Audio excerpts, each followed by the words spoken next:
To this day, I'm convinced ghosts are real. I was 9 years old when my family had got the call that my grandfather had passed away from health complications. It was very sad, but it is what it is. That's just a cycle of life. He was a very monumental person in my life. However, I did not know I'd be seeing him quite more often, or at the very least feeling his presence more often than I anticipated. You know how like when people pass, they're supposed to, go in the ground and then like they go to their realm while we still remain in this realm? Yeah, nah, he didn't want to do that. As you guys know, when funerals happen, all of the family gets together, they congregate, they come together. My family was already close, so it was just a matter of just driving around the corner. But one night I was visiting my aunt. I'm like 8 or 9 years old at this point, so I don't really have too many life experiences of things that will make my adolescent blood run cold. But this was one of them. She opened with, "Your daddy ain't left yet." She said this to my mother, and at the time I'm like, aunt goes on to describe that sporadic times throughout the day and at night she keeps hearing movement upstairs. So in his bedroom was right above her bedroom. At night she would hear walking / shuffling around upstairs as if someone's in that room. Now the thing is that my aunt, my cousin, and my uncle that lived in that house at that time, there's nobody else in the house but those two people. So imagine you're going to sleep at night, you close your eyes, and let's say the room upstairs from you is vacant, or at least supposed to be vacant, and out of nowhere you just hear in the middle of the night, sporadic times throughout the night, someone keeps walking around and shuffling around upstairs. You keep hearing stuff pick up, put down, and at some point you hear someone coming down the stairs, but when you go to check your staircase, there's no one on the steps, there's no one coming down the stairs, and when you walk away, someone ascends back up the steps. Okay, now you may be thinking, okay, maybe they're just house noises, whatever.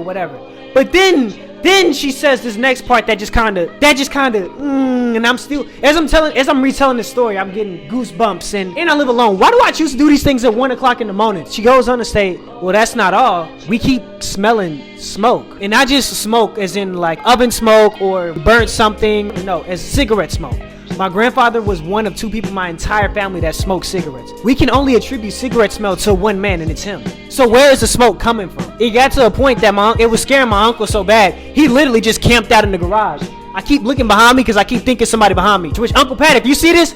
I'm with you, bro. I would have done the exact same thing. I don't give a damn if it's my house. Let's fast forward a couple days later. Now, actually, I was not here or present for this specific part of this story, at least not yet, but I heard this in passing. My mother, my brother, and my aunt, they were at my house. And it was nighttime, around 10 or 11 o'clock at night. And my mother and my aunt, they're just sharing stories and just talking, mom-aunt things. Whatever mom and aunts talk about. I don't know. The weather.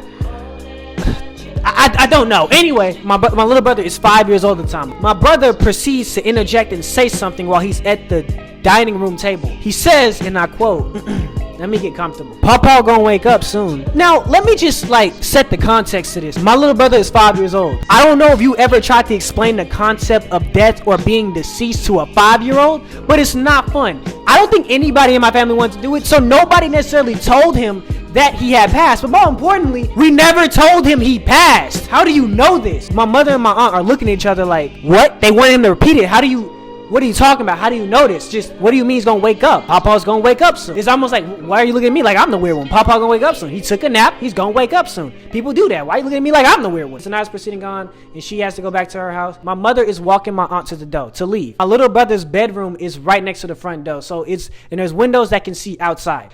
And as my mother and my aunt are approaching the front foyer area, my mother and my aunt are noticing my brother is in the window, like in the blinds. They hit him with, the black parent response, get your ass out them blinds, boy, until he gives a response, which is, Papa in the truck across the street.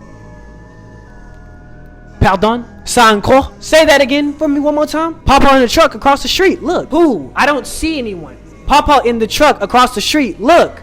Okay, well, there's that. There's other instances that happened that weren't profound, but it was more than enough because it taught me a couple of things. One, spirits are definitely real, and they make themselves known to who they want to make themselves known to. It was one of those things where it's like, did that really happen to us? It's a very eerie feeling. This is like out of a movie. This doesn't even seem real. I mean, even to this day, as a grown man, even when I go to my grandmother's house, mind you, my grandmother lives in the house that she purchased with my grandfather back in the 60s. My mother, my aunt, all my aunts, they all grew up in this house. And to this day, even me as a 23-year-old, as a grown-ass man, I can't be in that house alone. Like, if I go visit my grandmother and she's not there and she tell me I can just come inside and just wait, I will not. I will just sit in my car outside, because there's sometimes I still feel like I'm being watched. I feel a presence when no one's around, almost as if someone is looking directly at me. But sometimes I spend the night at my grandmother's house religiously. Yes, I go back and visit my grandma, and you should too. At night, it's not all the time, but there's some times where it's like